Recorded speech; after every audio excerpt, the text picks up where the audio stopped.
Before I go further, I had a quick question from some of you. Everybody's heard of AI, right? I mean, today, like a lot of media and news talks, covers AI a lot. So there's one of the terms that uses AGI, right? Artificial General Intelligence. And there's a lot of AI optimism around how AI is going to take over the world and maybe, bring about a new utopia and solve everything, make productivity infinite. And then there's a contrarian view as well, which some of you might have heard, which is that AI is going to take jobs away. It's, people will use AI to, spread misinformation, create weapons of mass destruction, destroy things, create harm in different ways, right? And AI should actually be regulated, controlled, limited, or probably even not researched further.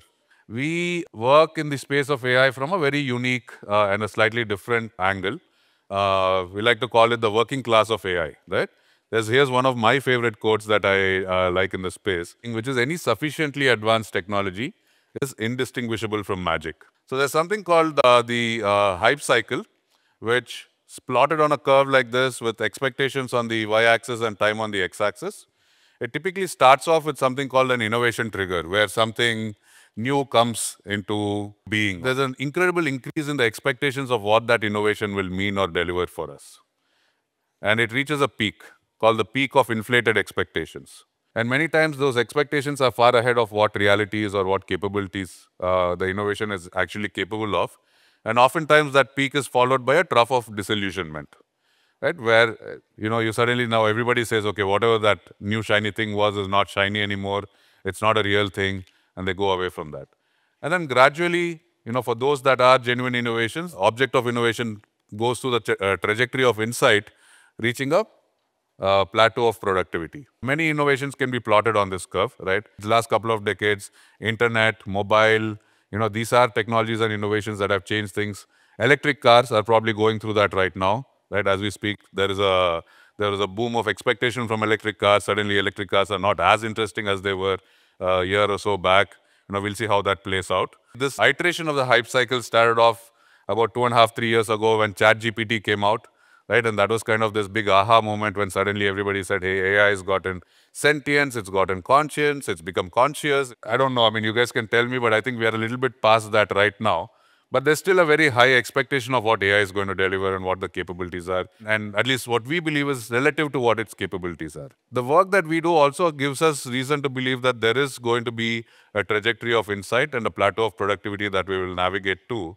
We fundamentally think that there is a big gap between how people think AI should work and how we actually see AI working. And I'm saying that actually see AI working because there's a lot of work that we are doing in real life application of AI use cases that are in the real world. But broadly speaking, I would say that 99% of us do not really see AI in the real world, except for a few cases like, the big tech companies, those products you will see that, right? But beyond that. So we'll tell you a little bit about what we see in the adoption framework over here. We think that the adoption of AI fundamentally requires new thinking. And this kind of goes back to the fact that AI in its basic architecture is probabilistic. And by the very nature of it being probabilistic, and I'm using the term probabilistic specifically in this context as the opposite of deterministic, right? So any application of AI always can never be guaranteed to be 100% accurate, right? That's in the fundamental nature of probabilities. And any real life use case of AI hence has to take into account that whatever inference you're getting in response to whatever input or prompt you're giving the AI cannot be depended upon with 100% accuracy all the time. And that's where we think that there is a critical role for the human component, the human intelligence, right? We've broadly broken down the AI lifecycle into two left and right dumbbells. The left side of the dumbbell is where you're training the model, right? And there, this part is somewhat relatively well understood. A lot of people have built models, trained models. And in order to train models, you need data because that's what the models learn from. And that data needs to be clean, curated, useful for it to learn. And then you need a lot of labeling, annotation in order to bring that, make that data part of the training process, right? And that's a significant amount of human effort that goes in over there. What we are also seeing is that once you deploy a model, or when you try to deploy a model in real life, you also have a need for what we call the expert in the loop, right? This is because, like I said earlier, the output of the model cannot be relied upon 100%. Now, you can either you need to design your adoption pipeline of an AI use case to either have an expert validate either all or certain output of the model in real time, or deliver that, or deliver the inference or the output, but then be able to check on that and post delivery of the output, right? And that's kind of where, whether it's correction and corner cases or real-time interventions, is where the expert in the loop kind of comes in. And we believe that this is, creating a massive opportunity in this landscape of going from, that typically done as crowdsourced or gig or part-time or BPO workforces to what we call the AI enablement services, right? How are the experts in the loop being brought in to help bring AI into the real world using the notion of AI enablement services? So we at Next12 work primarily in creating employment in small towns for college graduates with a focus on women, right? So today we employ about 5,000 people across 11 delivery centers across various tier 2, tier 3 locations across the country, as you can see over here, right? And what I want to do is take you through a few stories of the people who work with us, what they do, and where they come from, and how they're kind of part of the journey of AI that's taking place as we speak right now. So the first is Ravali. She lives in Chittoor, works in Chittoor at our Kriya Center. So she works at one of the world's largest retail companies as our customer. And she comes from a background where she's the sole bread earner in her family, right? She wants to support her mother.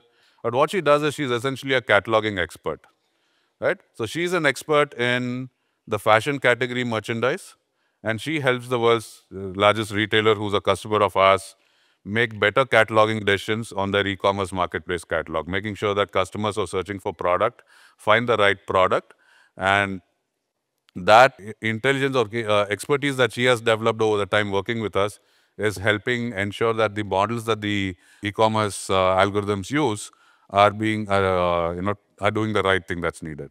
So that's one example of one of the expert in the loop. Another is Harvinder. He's based out of Bhilai. So he's trying to support his family that migrated to Bhilai during the, as part of the steel revolution that happened in Bhilai a few decades back. He actually works with one of our larger company customers who provides a conversational AI assistant for all the restaurants in the US who want to place orders, right?